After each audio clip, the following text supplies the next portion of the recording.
कर्नाटकातील म्हैसूरच्या दसऱ्यापाठोपाठ कोल्हापूरचा शाही दसरा महत्त्वाचा मानला जातो. त्यातच आता राज्य सरकारनं कोल्हापूरच्या दसरा महोत्सवाला राज्य महोत्सवाचा दर्जा दिलाय. त्यामुळे कोल्हापूरच्या या परंपरेचं महत्त्व वाढलं असून सीमोल्लंघनासाठीच्या तयारीत शासनाचाही सहभाग दिसून येतोय. उद्या सायंकाळी सूर्यास्ताच्या साक्षीनं शमीपूजन झाल्यानंतर सीमोल्लंघन करत सोनं लुटण्याची परंपरा पार पडणार आहे. यासाठी ऐतिहासिक दसरा चौकात आज युद्धपातळीवर तयारी सुरू होती.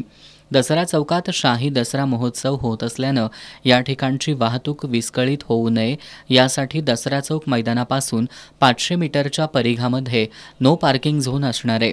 श्री अंबाबाई मंदिरातून येणाऱ्या पालखी मार्गावर आणि राजघराण्यातील सदस्य ज्या मार्गावरून दसरा चौक मैदानावर येतात त्या मार्गांवर पोलीस बंदोबस्त तैनात असणार आहे. राजघराण्यासह सरदार घराण्यातील सदस्यांसह प्रशासनातील अधिकारी, लोकप्रतिनिधी आणि विविध क्षेत्रातील मान्यवरांच्या बैठक व्यवस्थेची विशेष तयारी करण्यात आली आहे.